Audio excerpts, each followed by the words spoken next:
Est-ce qu'il est vivant? Est-ce qu'il est ressuscité? Qui? Où? Est-ce qu'on peut acclamer bien-aimé de Dieu? Qui est dans la joie ce matin? Et pourquoi es-tu dans la joie? L'envoyé de ce temps est qui pour toi? Il est encore qui pour toi? Il est encore qui pour toi? Le défenseur en ce temps est qui? Est-ce qu'on peut acclamer?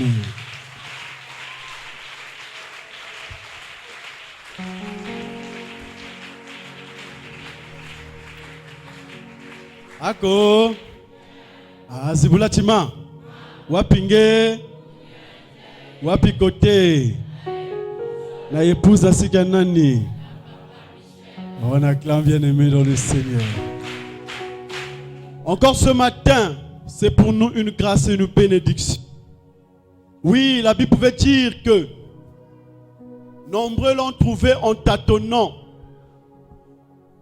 Nombreux l'ont trouvé en tâtonnant. Car la Bible déclare dans Matthieu 7, 13 que large est la porte, spacieux le chemin qui mène à la perdition. Et beaucoup de gens entrent par là. Alléluia. Étroite est la porte, resserrez le chemin qui mène à la vie. Peu de gens l'en trouvent. Trouver le chemin du Seigneur Jésus-Christ est une grâce. Alléluia. Amen. Hein? Jésus-Christ est véritablement une grâce. Tu peux passer là des années. Si Dieu n'a pas encore dit aujourd'hui tu vas le rencontrer, tu ne rentreras pas. Alléluia. Mais quand tu viens en ce lieu, nous te rassurons que Dieu t'a aimé. Parce que si aujourd'hui Dieu est en train de parler sous terre, bien-aimé, ce n'est pas de l'orgueil. Il est en train de parler par son serviteur Aimé Michel Chitembo. Beaucoup de gens se sont mis debout avec des Bibles. Chacun donne ses explications selon l'intelligence de la chair. La Bible déclare que l'esprit vivifie. Alléluia. Mais la chair tue. Ako. La lettre tue. Mais l'esprit. Zibulatima.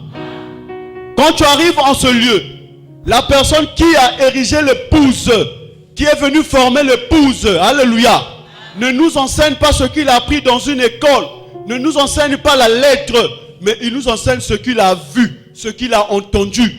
Beaucoup de gens se proclament des envoyés. Paul pouvait dire, dans Romains 10, à partir du verset 13, que car quiconque invoquera le nom du Seigneur sera sauvé. Comment invoqueront-ils celui en qui ils n'ont pas cru? Comment croiront-ils en celui dont ils n'ont pas entendu parler?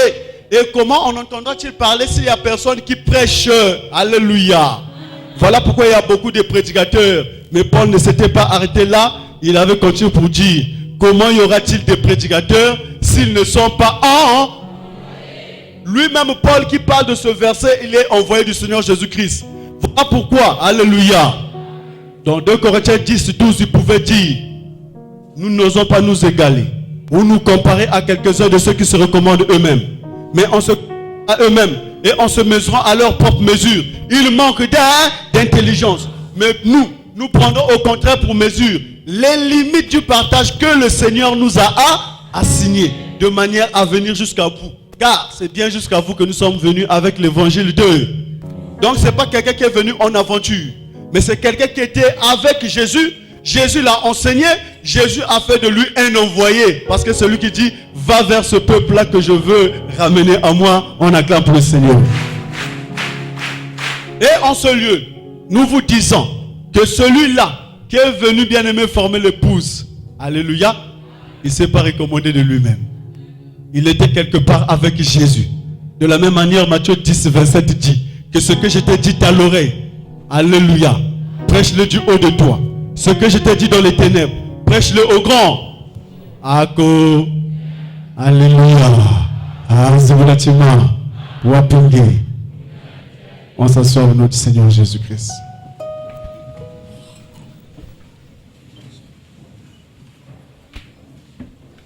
Papa Michel. Papa Michel.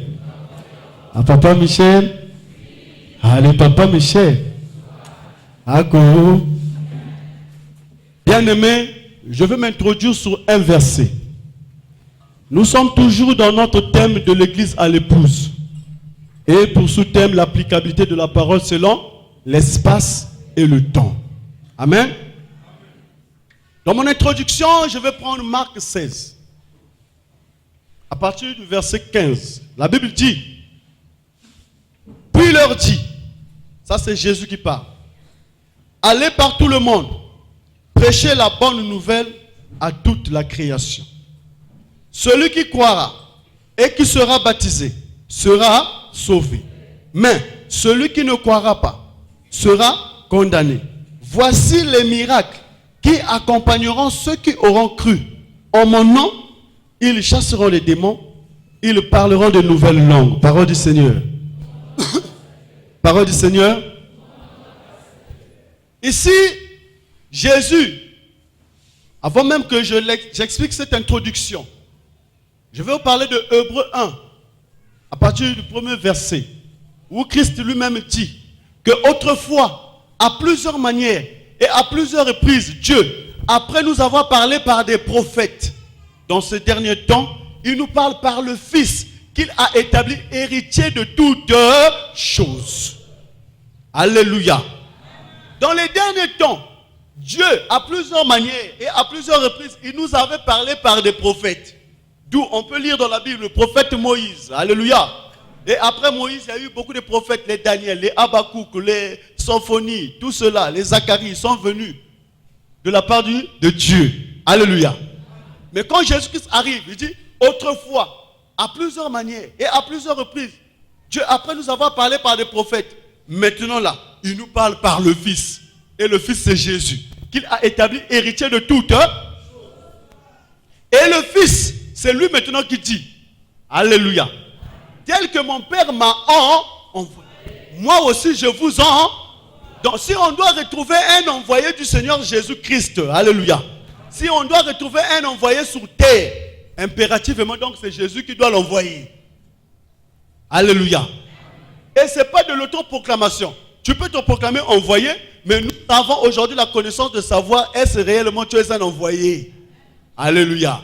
Ce verset-là a fait naître beaucoup d'envoyés. Parce que ici c'est Jésus qui dit non, allez partout la terre, prêchez la bonne. D'accord? Jésus avait dit allez partout, par tout le monde, prêchez la bonne. Est-ce que Jésus a dit à toi? Amen. Là Jésus s'adresse à ses envoyés. Il ne s'adresse pas à celui qui se recommande lui-même. Parce que j'ai bien dit dans Matthieu 10, à partir du verset 25, que ce que je t'ai dit à l'oreille, prêche-le du haut de toi. Ça c'est Jésus qui doit te dire quelque chose à l'oreille. Ce que je te dis dans les ténèbres, prêche-le au grand. D'accord. Maintenant ici il dit, allez prêcher la bonne nouvelle. Qu'est-ce qu'une bonne nouvelle? Amen. Et c'est quelqu'un me suit dans la salle.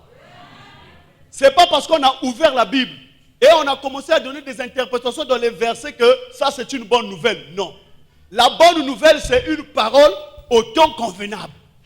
Alléluia. Quand une parole est donnée au temps convenable, cette parole est une bonne nouvelle. Si une parole est donnée à un temps qui n'est pas convenable, ce n'est plus une bonne nouvelle. Donc, par conséquent, cette parole ne peut pas donner la vie. Et c'est quelqu'un, monsieur de la salle. Or, le problème de l'homme sur terre, c'est d'avoir la vie et d'être comment? Sauvé. Mais si on ne me donne pas la bonne nouvelle, comment je vais avoir la vie? Comment je serai ressuscité? D'accord? Je prends un exemple terre à terre. Si quelqu'un est en prison, amen, il ne mange pas son gré, il ne mange pas sa satiété. Il mange selon la volonté et les règles de cette prison-là. Mais si on voyait quelqu'un venir lui donner de la nourriture, peu importe, une bonne nourriture, même si on faisait venir un service traiteur pour la prison, alléluia, et on faisait un repas spécial pour cette personne-là, ce repas-là va le consoler de la famille. Il n'aura jamais une joie totale. Pourquoi? Parce que bien qu'il est en train de manger un joli mets, sa conscience sait qu'après ce mets-là, je vais rentrer dans les verrous. Alléluia. Après ce mets-là, je serai toujours dans ma cellule. Je ne suis pas libre d'aller voir mon oncle, je ne suis pas libre d'aller voir mon père, je ne suis pas libre d'aller voir mes enfants. Alléluia. Pour le prisonnier, la bonne nouvelle serait, quand tu entendras les pas du géolien venir lui dire, Je suis venu ouvrir les portes parce qu'aujourd'hui tu es libéré. Alléluia. Donc ce n'est pas le manger qu'on lui apporte en prison qui est pour lui une bonne nouvelle. Tu viens dire chez le prisonnier qui a fait, on a dit tu feras 10 ans en prison. Toi tu viens après une année, tu viens le former. Tu sais, quand je vais venir le mois prochain, je vais t'apporter moi un caviar. Alléluia. Ce n'est pas une bonne nouvelle. Amen. Hein? Et dès qu'on va lui dire, tu sais, je suis en train de me battre là pour que tu t'appelles. Au lieu que tu fasses 10 ans, on va s'arranger que tu fasses seulement 2 ans. Et puis après 2 ans, tu vas te retrouver hors de la prison. Ça, pour le prisonnier, est une bonne nouvelle. Alléluia. En ce moment, nous devons maintenant étaler ça selon le plan de rédemption et la parole qu'on nous donne à l'église. Amen. Si je viens à l'église et que le pasteur doit prier pour moi pour quelque chose qui concerne ma chair, c'est synonyme ou parallèle à celui-là qui est venu donner la nourriture, à celui qui est en prison. Amen. Ce n'est pas une bonne nouvelle. D'accord? Mais si le pasteur me donne une parole qui va me délivrer de la puissance des ténèbres pour m'emmener dans l'influence de la puissance de la lumière, ça pour moi c'est une bonne nouvelle. Alors, tu vas me poser la question, mais tu as dit c'est ton introduction, pourquoi tu me parles de la bonne nouvelle? Parce que nous avons une bonne nouvelle. Alléluia. Et cette nouvelle-là, nous allons vous la donner ce matin. On acclame pour le Seigneur. D'accord? Ah, si vous voulez, tu vas. On va prier. Si déjà quelqu'un te dit, j'ai ouvert une église, mauvaise nouvelle. D'accord? Dès que quelqu'un va dire, non, mon frère, viens dans mon église, c'est pas une bonne nouvelle. Ah, ça fait mal. Il faut bien suivre l'orateur. Je suis en train d'expliquer. D'accord? Déjà, l'église n'appartient pas à quelqu'un. Déjà, dès que tu écoutes un homme dire, viens dans mon église, mon frère, dis, alléluia. Satan, fous le camp. Dis, Satan, fous le camp. Satan, fous le camp. Comment un homme doit avoir son église? On va expliquer. D'accord? Dès que tu vas voir, viens dans notre église. Alléluia. Je dis, Satan, parce qu'aujourd'hui, l'église est en plein de cycle. Il n'est plus question de m'emmener dans une église. Parce que l'église a pris fin. D'accord? Est-ce que ça passe? Alors, si l'église a pris fin, on doit maintenant expliquer comment l'église a pris fin. Premièrement, quand on entend parler le mot église pour la première fois, amen, dans la Bible, le mot église sort dans Matthieu 16, le verset 13. Jésus étant arrivé dans les territoires de Césarée et de Philippe. Alléluia. Excusez-moi, je suis grippé. Amen, non? Jésus étant arrivé dans les territoires de Césarée et de Philippe. Il rassembla ses disciples et leur posa la question. Que dit-on que je suis? Je vous ai dit ici, alléluia, que Jésus a dit dans Hébreux 1, premier verset, que autrefois à plusieurs manières et à plusieurs reprises, Dieu, après nous avons parlé par les prophètes, dans ce dernier temps nous parle par le Fils. Donc notre Père, alléluia, c'est Christ Jésus. Alléluia. Parce que dès que Jésus arrive, ce n'est plus le Père qui envoie, c'est Jésus qui doit envoyer.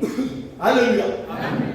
Mais comme c'est Jésus qui doit envoyer, Jésus a rassemblé ses disciples, puisqu'il leur avait envoyé aller prêcher la parole qu'il leur avait donnée.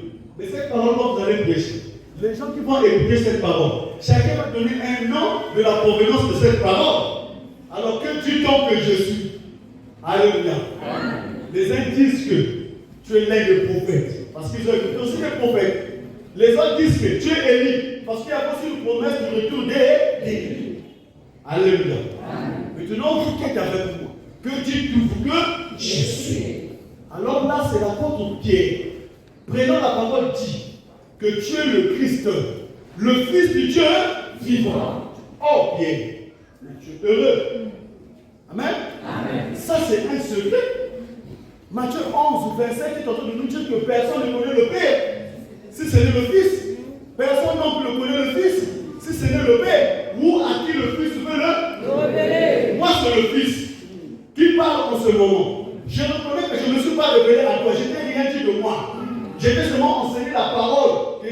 dans le monde. Alléluia. Mais comment se fait-il que tu as connu celui qui est au-delà de ce corps? Parce que Jésus est un corps où habitait Christ, la lumière, on acclame le Seigneur. Ah, si tu as connu ce secret, donc c'est la personne qui partage cette intimité avec moi, qui m'a trahi chez toi. Je dis, c'est lui la chair, lui le sang qui t'a révélé ces choses. Il sait, le secret là, j'avais laissé ça chez mon père. Donc c'est mon père qui t'a dit que je suis le Christ qui est monté dans le monde. On acclame le Seigneur. Alléluia. Et il dit, désormais, tu n'es plus Simon, je t'appellerai Pierre. Et sous cette pierre, je bâtirai au futur mon église. On acclame le Seigneur. Encore. Et c'est quelqu'un me suit dans la salle. Bon, avant que je ne rentre dans le rôle de l'église, nous parlons d'abord de l'église. Alléluia. Quand Jésus parle de l'église au futur, parce qu'en ce moment-là, l'église ne doit pas d'abord être bâtie, puisqu'il y a d'abord le temple qui existe. Alléluia. Parce que Jésus lui aussi parlait au temple. C'est le temple qu'on apportait des sacrifices. Et dans le plan de la rédemption, le rassemblement des enfants de Jésus a suivi comme une évolution. Dès le premier monde, alléluia, que Dieu a vu les souffrances de son peuple qui était en Égypte en captivité, il est venu voir Moïse. Il est descendu. Il dit, je suis descendu pour venir sortir mon peuple de l'oppression que lui afflige quoi? Ses oppresseurs. Je suis venu pour les délivrer de l'Égypte et les emmener dans le pays que j'avais promis à leur pays. En ce moment, il envole qui? Le prophète Moïse. Et là, je suis dans Exode 3 à partir du premier verset. Alléluia. Alors, il y a eu une conversation. Amen. Et c'est quelqu'un me suit dans la salle. Aujourd'hui, beaucoup de gens se lèvent, serviteurs de Dieu. Tu as été avec Dieu quand? Tu as été avec Dieu où? Si tu étais avec lui, Dieu t'a dit quoi? Tu as compris? Alléluia. Ah, d'accord. Yeah.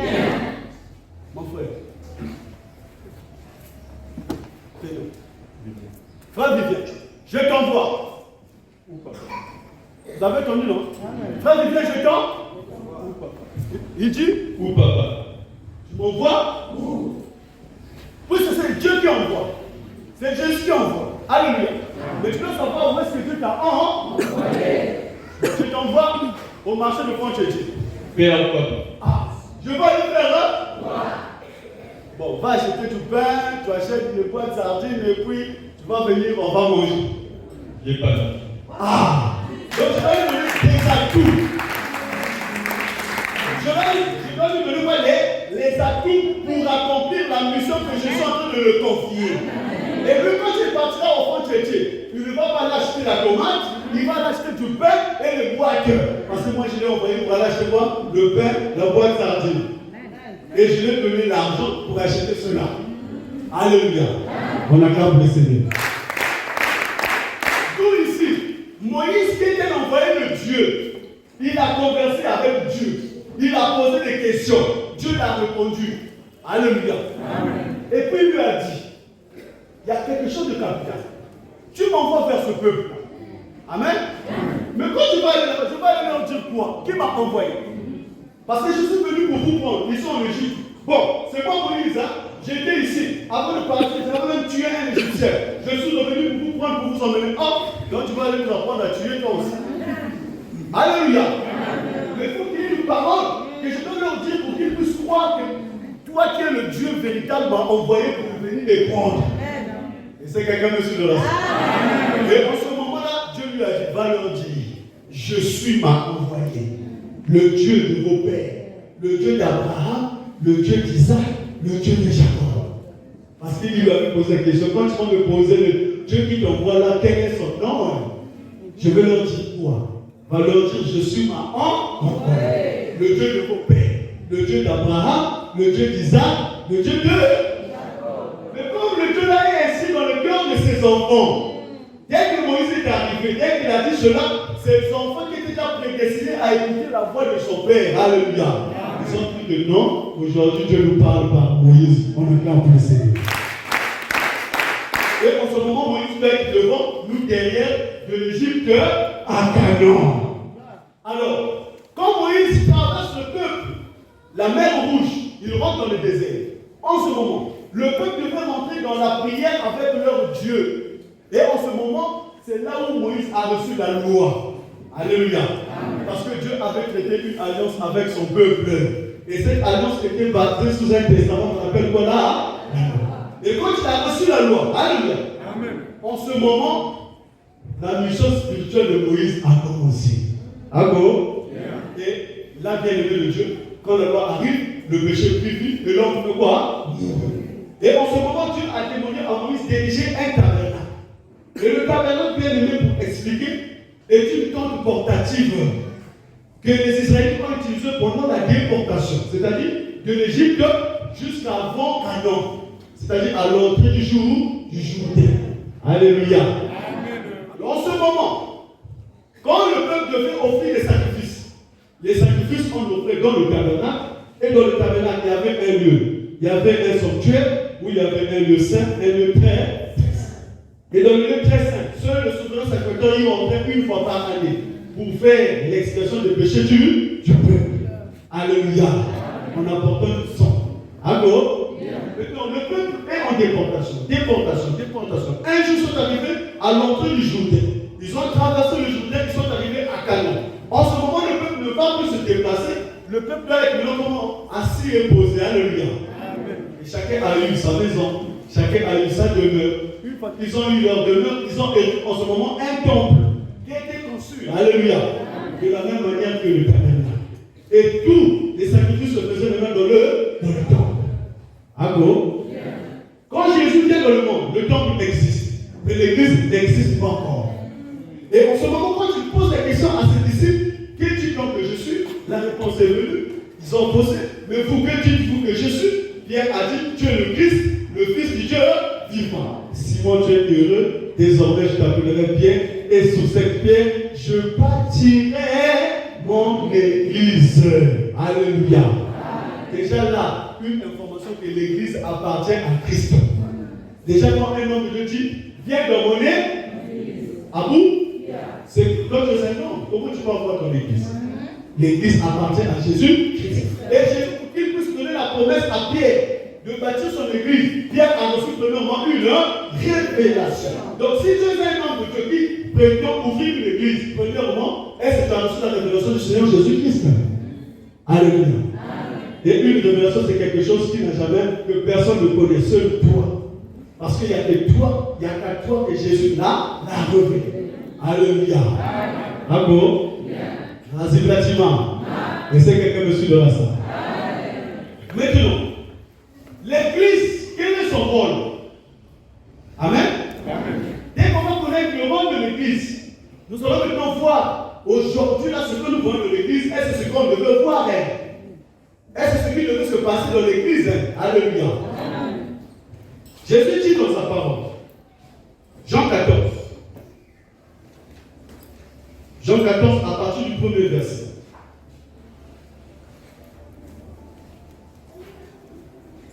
Jean 14, premier verset. Il dit que aucun ne se trouble point. Croyez en Dieu et croyez en moi. Il y a plusieurs demeures dans la maison de mon Père. Si cela n'était pas, je vous l'aurais dit. Je vais vous préparer des places. Je vais vous préparer des places. Il dit que aucun ne se trouble point. Croyez en Dieu et croyez en moi. Moi qui? Moi qui?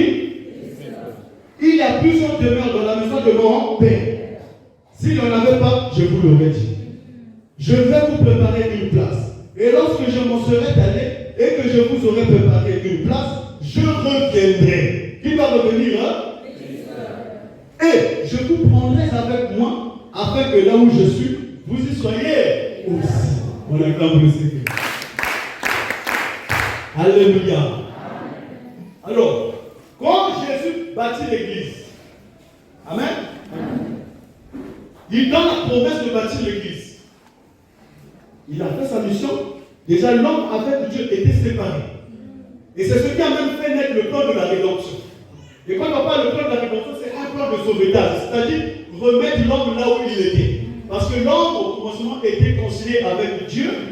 Après la désobéissance, l'homme est séparé avec Dieu. Une fois que l'homme est séparé de Dieu, l'homme est chassé du jardin, l'homme est venu dans le monde, Dieu s'est rendu compte que, oh, mais dans le monde, il y a une fois. Il y a une catégorie de personnes qui ne devaient pas vivre sur terre. Une catégorie de personnes dont leur place était où? Dans le ciel. Alléluia. C'est à cause de ces personnes-là que Dieu a bâti un plan de rédemption. Pour reprendre l'homme qui est venu sur la terre, le remettre dans le jardin de terre. Or, déjà par la séparation, l'homme est rentré dans la mort. Donc, il est question de ressusciter d'abord l'homme. Alléluia. Une fois qu'on prend l'homme de la mort à la vie, il faut maintenant prendre l'homme, le remettre dans le jardin d'Éden, qu'il se trouve dans le paradis de Dieu, regarde le Seigneur. Alléluia. Maintenant, quand il vient, il arrive le temple est là. Il dit non, vous partez dans le temple, vous allez faire l'expression des péchés, non? Moi je viens, je prends les péchés, je mets au-dedans de moi. Puisque l'homme avec Dieu est séparé à cause du péché. L'homme est séparé avec Dieu à cause du péché. Comme tu es séparé avec Dieu à cause du péché. Moi je vais prendre ton péché, je mets au-dedans de moi Jésus. Alléluia. Une fois que ton péché est au-dedans de moi, toi tu es maintenant réconcilié avec Dieu. En ce moment, Jésus est séparé de. Et Jésus dit, mais moi je ne dois pas demeurer séparé de Dieu. Donc je dois bâtir une stratégie pour ce péché-là. Il dit cette fois-ci, je ne vais pas lâcher le couple dans le désert assassin. Je vais pas aussi laisser le péché dans le camp. Je dois emmener ça à la croix. Et quand Jésus va clouer le péché à la croix, alléluia. En ce moment, le péché, on a percé les côtés. Quand Jésus, le sang est sorti, l'eau est sortie, on lui a fait boire du vinaigre pour purifier ce corps, alléluia. En ce moment, on a purifié le corps, le péché est resté à la croix, on prend le corps, on l'emmène dans les sépulcres, alléluia. Une fois dans les sépulcres, Christ a réintégré le corps et Jésus s'est ressuscité, alléluia. Mais sur la croix, il dit, quand il a rendu la paix, je me demande si on tient, car tout est accompli. On a remarqué que le voile du temple s'est déchiré du bas en haut pour marquer la fin de l'ancienne alliance, l'intronisation d'une nouvelle art, pour marquer la fin du temple. Et comme le temple est à la fin, donc on doit partir du temple à quelque chose d'autre qu'on appelle quoi? L'église, qui avait donné une promesse de bâtir sur la peau de Pierre. Or, l'acte de mourir à notre place pour nos péchés a ressuscité l'homme, l'homme est parti de la mort à la vie. Mais comme l'homme est parti de la mort à la vie, l'homme est toujours sous terre. Or, parce que l'homme n'est pas sous terre, c'est dans le paradis de Dieu. En ce moment, il dit, si tu te laisses dans le monde, tu risques encore de mourir. Je te prends, je te laisse donner l'église. Donc le monde d'église, c'est un endroit pour rassembler ceux qui sont partis de la mort à la vie. Mais comme Jésus dans Jean 14 nous a donné une promesse, que je vous laisse ici, mais je dois aller vous préparer des places. Lorsque je vais finir de vous préparer des places, je reviendrai. Lorsque je veux revenir, je viendrai pour vous prendre. Nous prendre où dans l'église. Alléluia. Amen. Nous prendre où dans l'église. Quand je viendrai vous prendre, afin que là où je suis, vous y soyez éternellement. On acclame le Seigneur. Donc le rôle de l'église, c'est d'attendre, de rassembler les enfants du Seigneur Jésus-Christ qui sont partis de la mort à la vie, qui sont des saints. Alléluia. Et Jésus est parti nous préparer des places. Donc l'église est une salle d'attente pour entretenir les âmes en attendant que Jésus puisse revenir. Alléluia. Maintenant, il y a eu un problème. Dites qu'il y a eu un problème. Il y a eu un problème. C'est ça. Vous voyez Marc 16. Dieu a dit allez partout. Allez partout. C'est que Jésus n'a pas envoyé. Non, il érige une église. Il érige une église qui n'a reçu aucune recommandation du Seigneur. Il ne sait même pas qu'est-ce qu'il doit faire. Donc ils sont là. Même la prédication de Moïse, on ramène au corps de l'église. Alléluia. Mais dans le plan de la rédemption, chaque prédication a un but. Quand tu prêches Moïse dans l'église, c'est une parenthèse. Alléluia. Tu connais la vie que Moïse a communiquée. Amen. Tu connais la vie que Moïse a communiquée. Alléluia. Jésus a dit dans Jean 10, verset 8, tous ceux qui sont venus avant moi sont des voleurs et des. Moïse est venu avant qui? Avant Jésus. Vous allez même me regarder. Moïse est venu, il a fait beaucoup de miracles. Hein? Il a divisé la mer rouge en deux. Il a fait descendre la main. Il a fait descendre la caille. Alléluia. Mais quand Jésus a témoigné des serviteurs, il dit de tous les serviteurs qui sont nés de femmes, il n'a pas parlé de plus grand que Jean. Alléluia. Mais cependant, Jean n'a fait aucun. Quand on parle des miracles de lui, quand on parle des miracles de Moïse, Jean n'a fait aucun. Il a seulement dit, répondez-vous dans le nom de ce hey. Mais Jésus le qualifie le plus grand. Parce que Moïse, comment on appelle Jean, a préparé les cœurs à recevoir le Seigneur Jésus. Alléluia. Et en ce moment, l'église qui est en attente, on va prendre l'exemple de Dieu. On va dans l'église prêcher encore Moïse. Mais si Moïse a prêché une prédication qui a donné la mort, la Bible dit, autrefois sans loi, autrefois sans loi, je faisais quoi? Quand la loi fait le péché, et moi je. Donc quand la loi arrive, le péché prend quoi? Prend la vie. Et l'homme fait quoi? Meurt. Mais Moïse a donné la loi. La loi a tué ou n'a pas tué? La loi a tué, non? Et voilà pourquoi Jean-Baptiste est venu faire quoi? Le ministère de la repentance. L'homme va faire quoi? Se répandre des œuvres mortes. Alléluia. Et qui avait pour mystère le baptême. Donc pour attester que la personne a s'est repentie, il doit passer par le baptême. Même là aussi, il y a une information. Dieu que dit. Est-ce que c'est beau? Il y a deux catégories de personnes qui ont pris le baptême. Alléluia. Il y a une personne qui a pris le baptême à l'image du canard. Il est rentré sec. Il est sorti sec.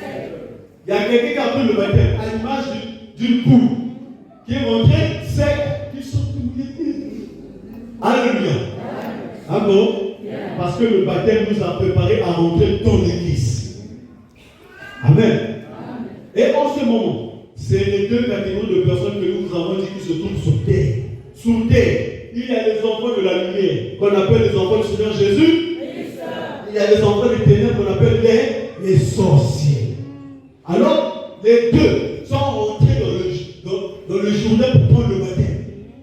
Voilà pourquoi nous avons dit, grâce de qui vous a appris à fuir la colère, présenter le fruit digne de la repentance.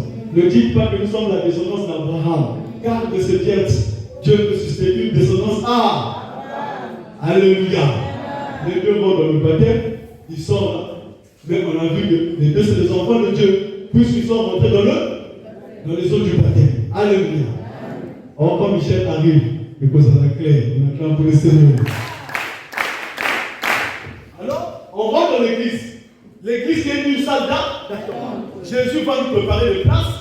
Il doit revenir pour nous chercher. Maintenant, on remarque dans l'église des hommes qui viennent prêcher encore la mission qui a commencé là-bas, qui a donné d'abord la mission de Moïse. Tu le tueras. Ma soeur, il a bouté avec confesse. Le pasteur, quand tu mets au monde, tu n'as pas de péché. Bon, toi, tu avais confessé quel péché pour mettre au monde. Et moi, si la Bible avait dit que pour mettre au monde, il faut confesser les péchés. Est-ce que tu sais d'abord? Alléluia. D'abord, le père de la confession, c'est qui d'abord? Toi qui commences à prêcher la confession. Qui a commencé la confession? La première personne qui a parlé de la confession, c'est qui? Tu sais pas. C'est Moïse. Alléluia. Et quand Moïse, il prenait ses mains, Aaron prenait ses mains sur le bouc à Zazen, le peuple confessait leur péché. Une fois que le péché rentrait dans le bouc à Zazen, on lâchait leur le désert. Mais il n'y avait jamais eu quelqu'un qui était venu voir Moïse confesser le péché pour mettre au monde. Alléluia. Pour voir aujourd'hui quelqu'un pour avoir le mariage, il doit confesser ses péchés. Maintenant, ceux qui se marient sont partis à l'église, ils vont comment? Ceux qui vont confesser leurs péchés. Même les animaux là. Papa Michel nous donne toujours des exemples. Il y a quelqu'un qui voit, il y a quelqu'un qui ne pas. Quelque temps après, Baba, il est allé confesser le péché ou le chien. Voilà pourquoi. Cette vie qu'on ramène dans l'église est égale à la mort. Car Moïse a apporté la mort par la prédication de la loi. Donc si on doit prêcher Moïse aujourd'hui dans l'église, il est donc question d'appeler encore un Jean-Baptiste qui doit venir prêcher la repentance. Il est encore question d'attendre encore que le Seigneur Jésus-Christ vienne pour la première fois. Il était déjà venu. Pour venir faire quoi? Établir la réconciliation. Or, Moïse a prêché la loi. Jean-Baptiste est venu prêcher la repentance. On a évolué. Alléluia. Jésus-Christ vient établir la réconciliation. Nous sommes partis de la mort à la. Il n'est plus question de nous ramener dans la mort. Il est question ici. Pendant qu'on attend Jésus, alléluia, que Jésus arrive, nous prend, nous emmener là où il était parti, nous préparer les places.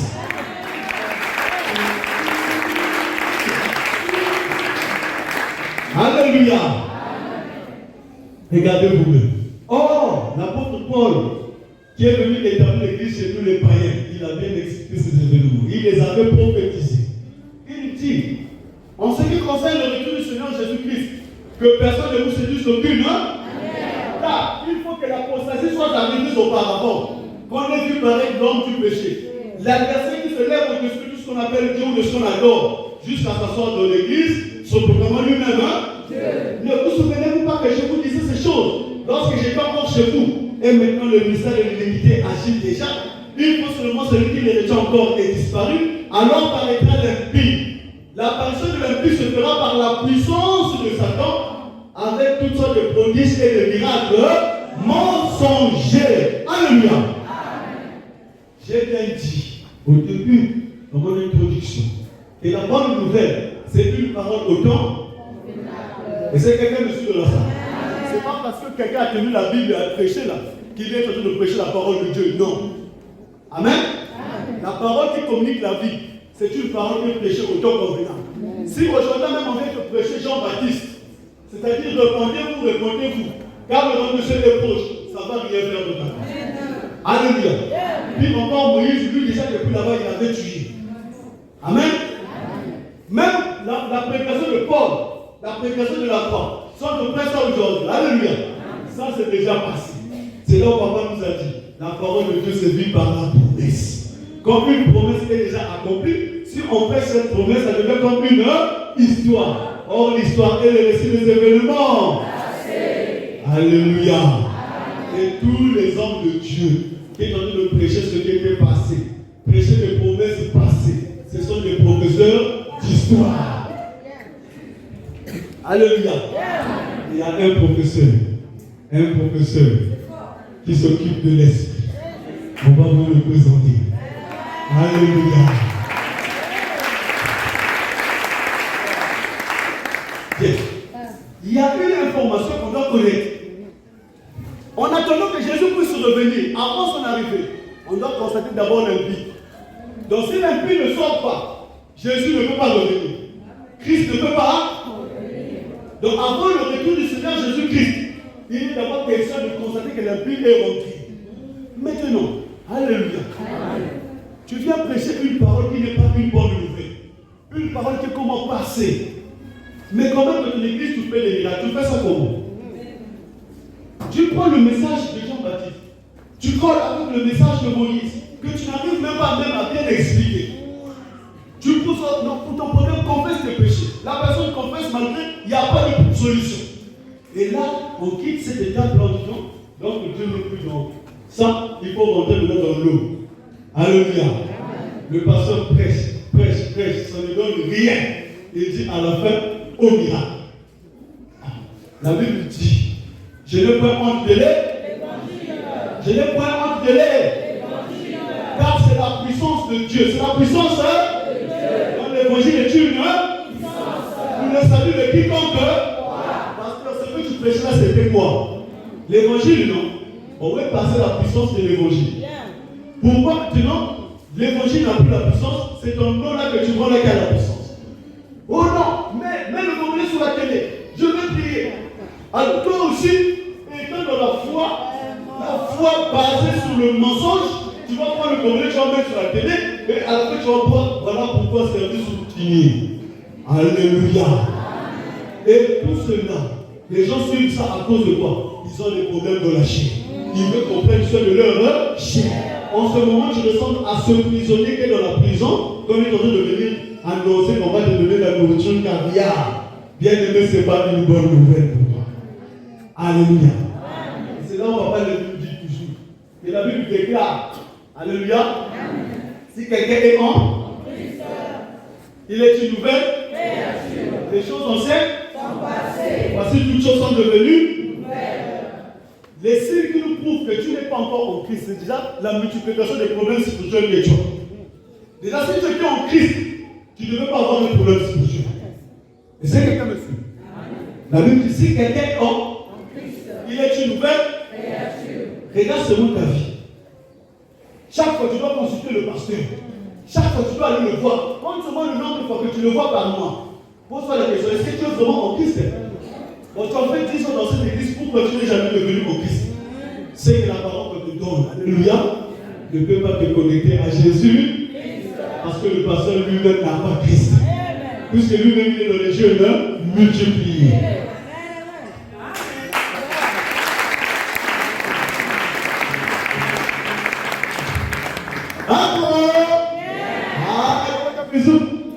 Est-ce que ça passe?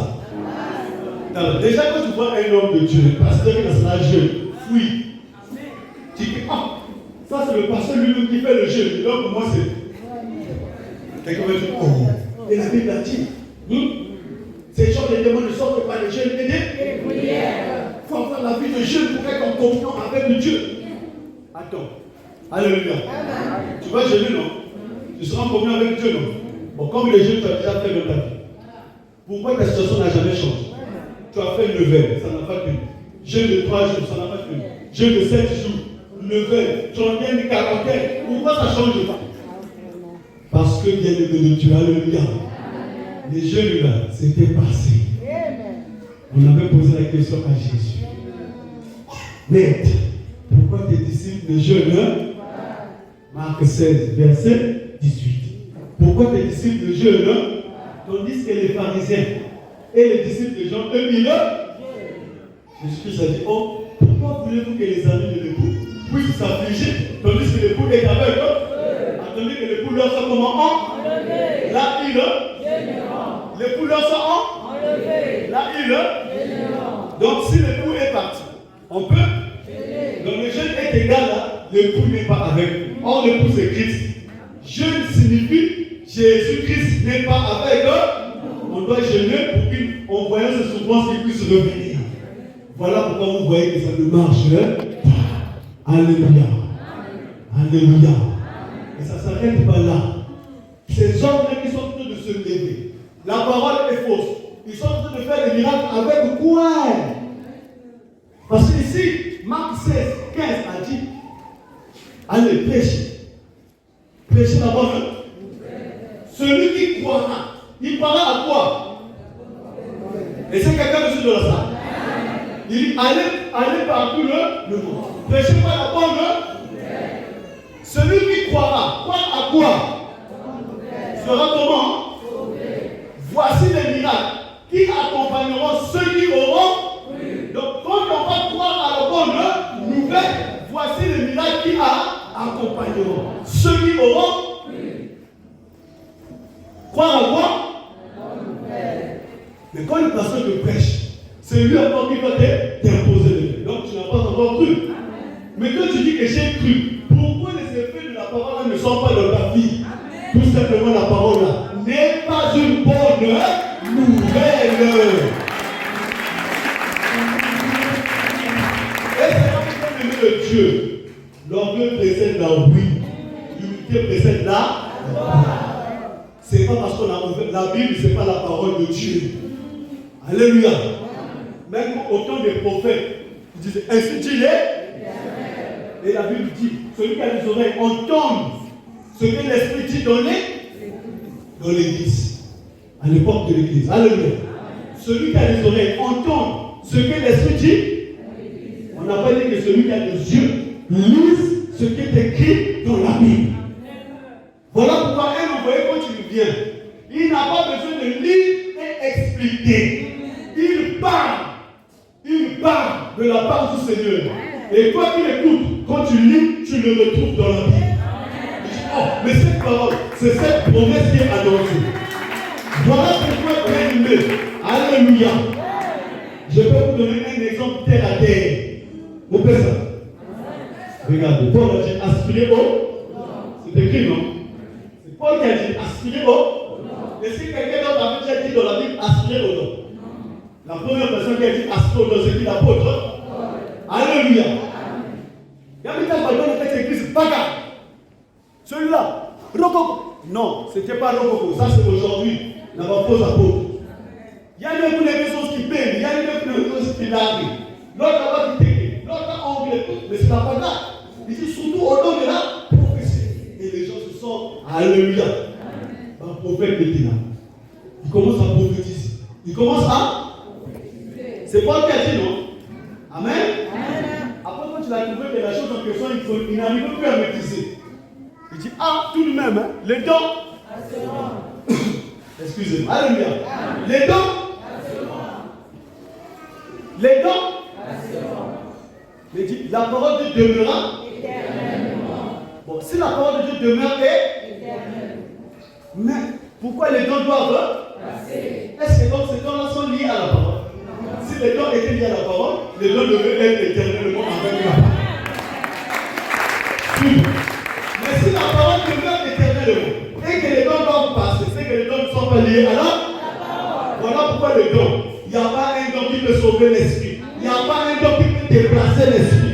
S'il y a un seul don qui peut déplacer l'esprit d'un enfant Seigneur Jésus-Christ, donc nous sommes même ce matin.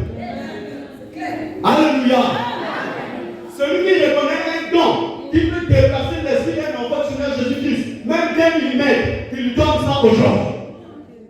Vous allez remarquer tous les dons. Alléluia. Quand on veut prophétiser, on prophétise qui? La chair. Mais la chair ne doit pas dire le terme. Quand on veut guérir, tu as le temps de guérir. Tu vas guérir quoi? La chair. Alléluia. Bon, quand tu veux parler en langue, tu veux parler la langue.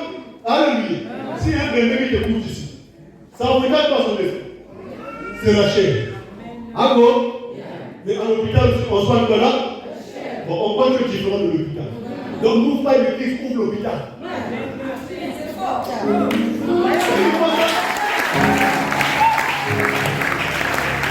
Alléluia. Or, la parole de Dieu concerne l'esprit.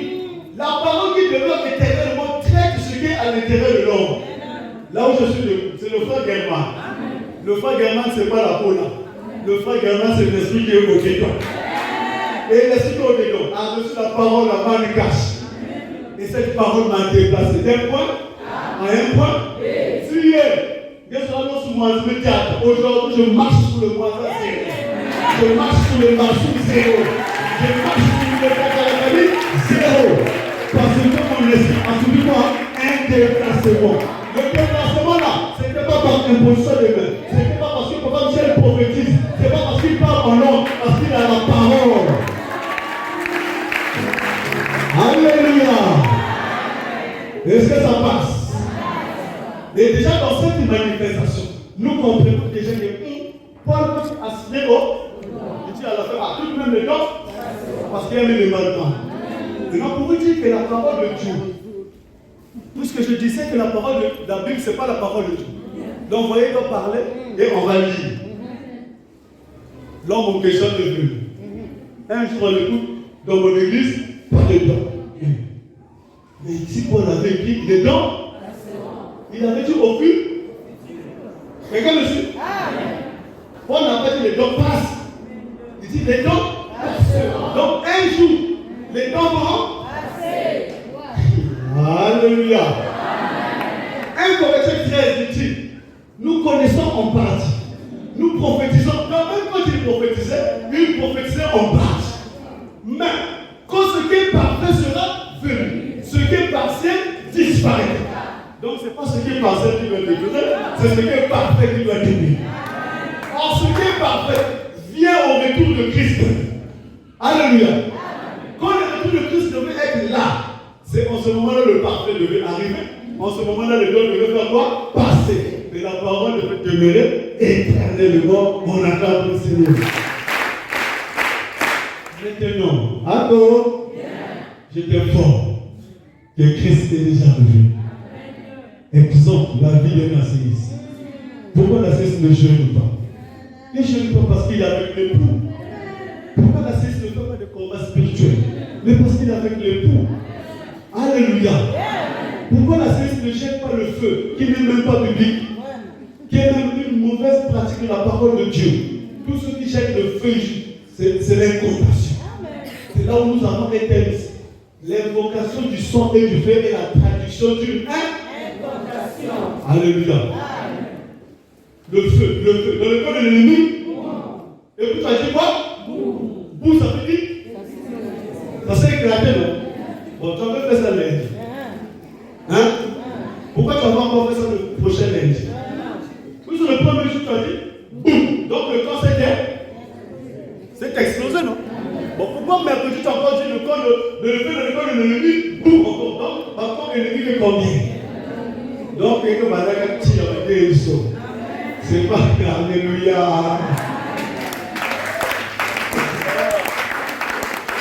Le sang, viens tapisser le plancher.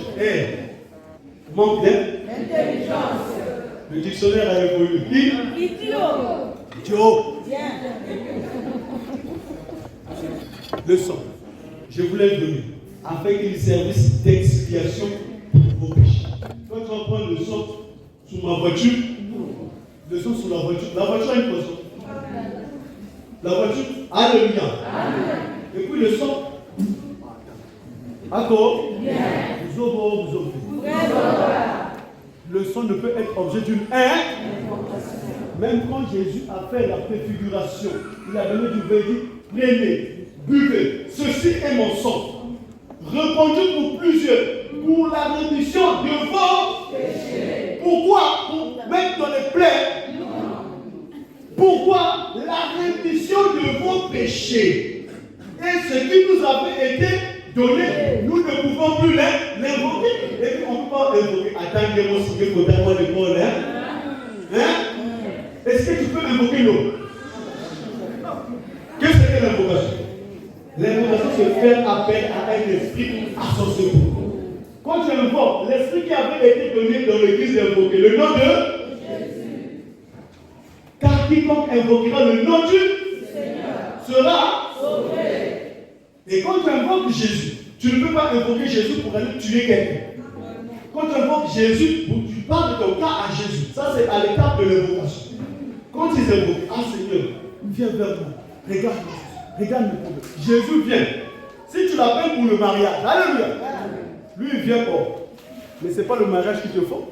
Lui te donne ce qu'il te faut. Parce qu'il dit, méchant que vous êtes, vous savez donner de bonnes choses à vos enfants.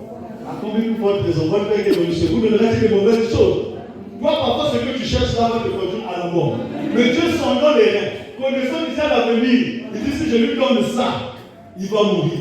Si je lui donne le travail, il peut mourir. Alléluia. Je lui donne autre chose. Tantôt c'est le projet. Fais-le plus secret. D'accord. Mais quand tu invoques déjà, quelque chose va faire ta volonté. Ce n'est plus une invocation, ça c'est une invocation. Et ces hommes-là qui sont entrés dans l'église, qui se proclament, ce sont des hommes de Dieu. Ce n'est pas des hommes de Dieu, c'est des féticheurs. Déjà, s'il y a des miracles dans ces pratiques, c'est des sorciers. Il y a un bouddha sur le corps, tout à fait. Un bouddha mamaya, c'est ces esprits-là qu'ils utilisent. Amen. Il y a eu un frère ici qui est venu à l'épouse, qui est venu en voyage. Le frère là faisait la boxe.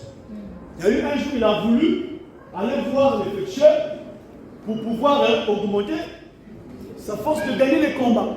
Et quand il arrive là-bas, alléluia.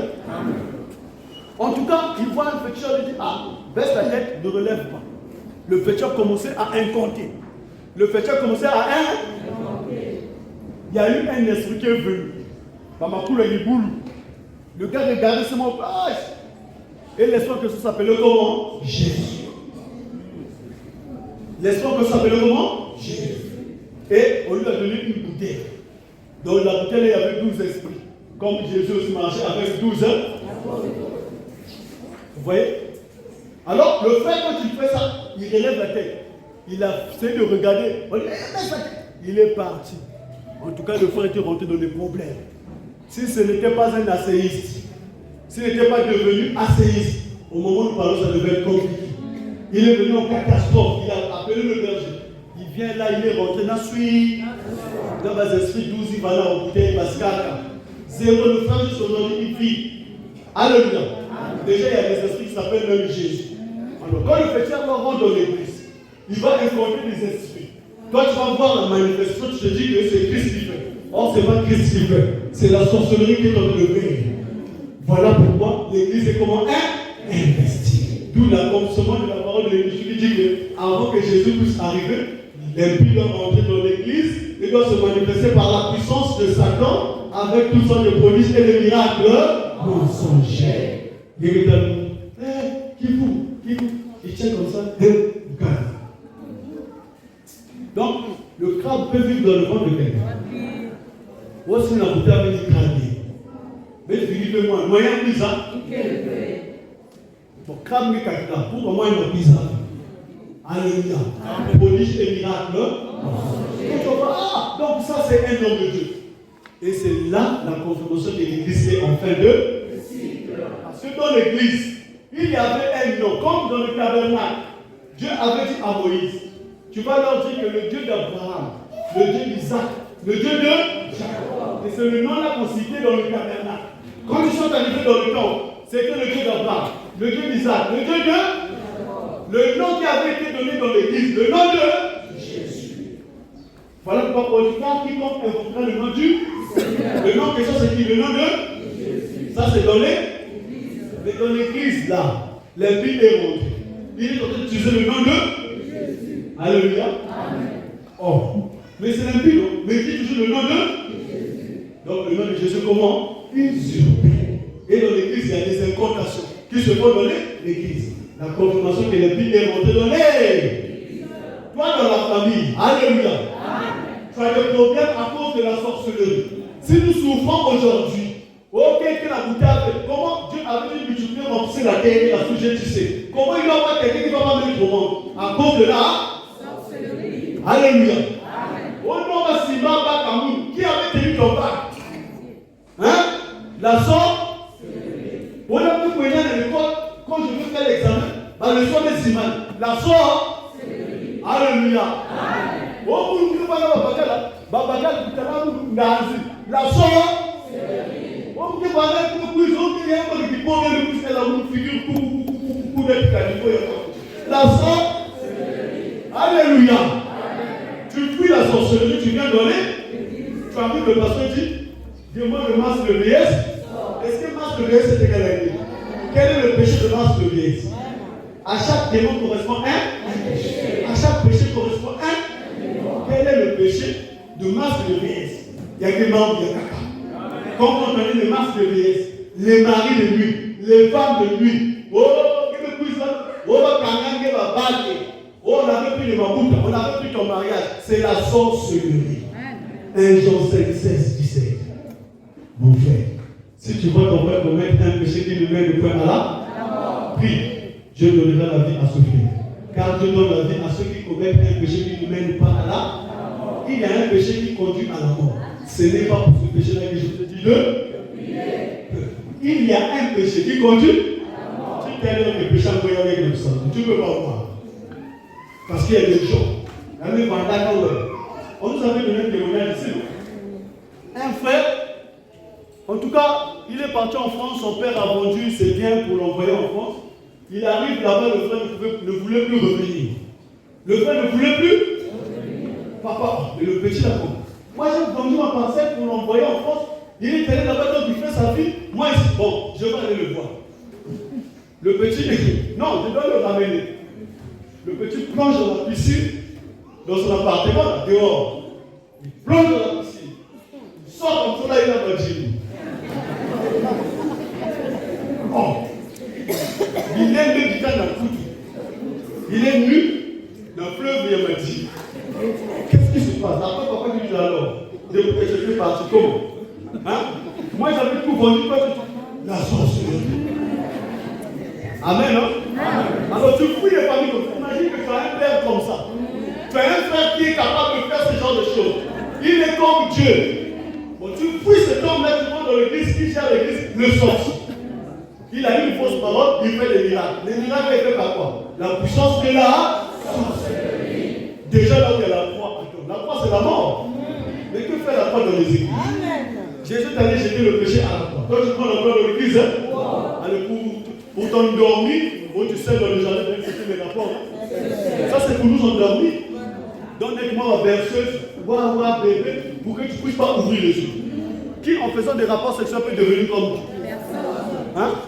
La femme vu que l'arbre était bon à manger, agréable à la vie, reçoit pour ouvrir de l'intelligence. Elle a pris de son fruit, elle a mangé. Elle a donné à son mari que tout près d'elle. Son mari a les yeux de l'autre. Quels sont les yeux qui se sont ouverts? Ils connurent qu'ils étaient. Et Dieu dit, voici que l'homme est devenu comme l'un d'eux. C'est que l'homme est devenu comme un Dieu, avec les facultés de Dieu. Que Quelqu'un qui est en France, tu le ramènes comme ça. Mais ça, c'est pour seulement être Dieu. Donc ils sont comme eux. Et il n'y a que les sorciers qui font ça. Dieu de l'église, fausse parole, miracle. Miracle égale à la sorcellerie. Mais notre grâce est que dans la promesse du retour, il avait dit, il est détruira par le souffle de sa bouche et par l'éclat de son avènement. Il y a eu un jour, un homme me dit, les dons sont. Je n'ai pas affaire aux sorciers, moi j'ai affaire à celui qu'on peut envoûter. Pourquoi tu as envoûté ça? Parce que tu n'es pas encore une nouvelle créature. Tu es encore poussière. Il vient, il te prêche la manne. Quand tu te prêches la manne, il me va mettre des cadres. Dans ma bombe, il y a un doute. Tu es dans le libou. Alléluia. Tu reçois Aimé Michel Kitero. Tu reçois la prédication de la manne cachée. Alléluia. Tu n'es plus là. Tu es maintenant où? Dans le 3e siècle.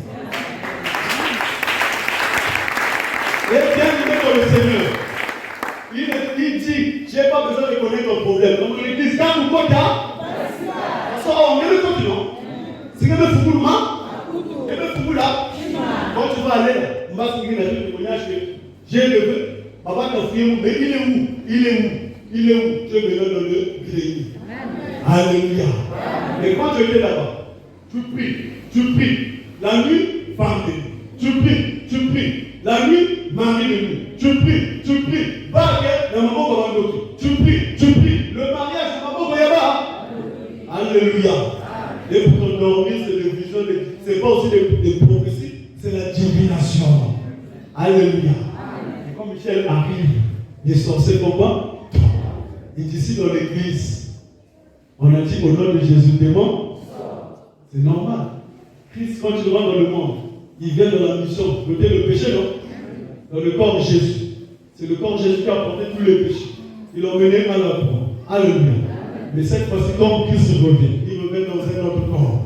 Et pour venir pour un autre combat. Ce n'est pas contre les démons, mais contre la sorcellerie. Voilà pourquoi il dit à celui qui vaincra, je lui donnerai un caillou.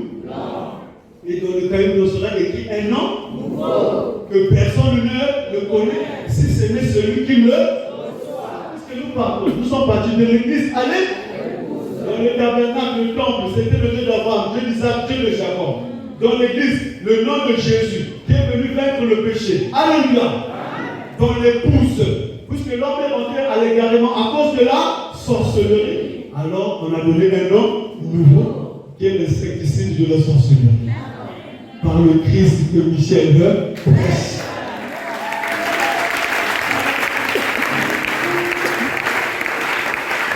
Alors, bien aimé, pour clôturer, je vais vous donner un témoignage. C'est la sœur Chancelvie. Elle est là. Comment Chancelvie? C'était même Liliane spécial. Alléluia.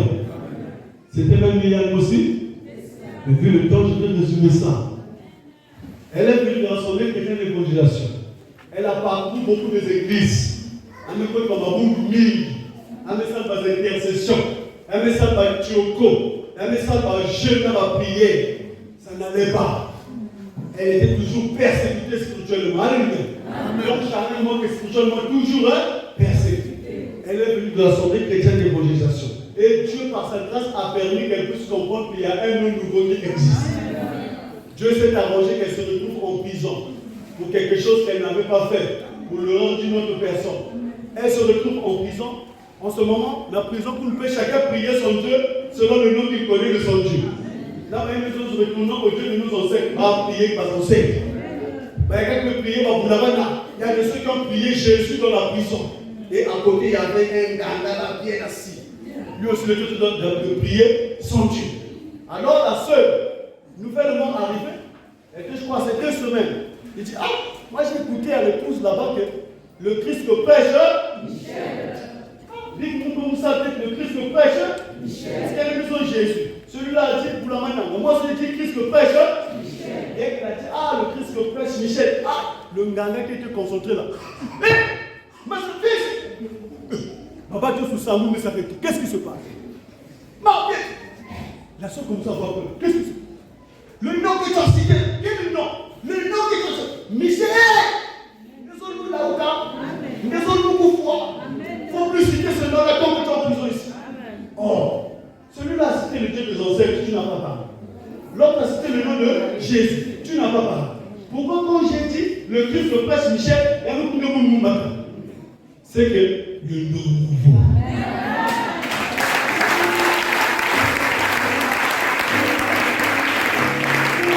Alléluia.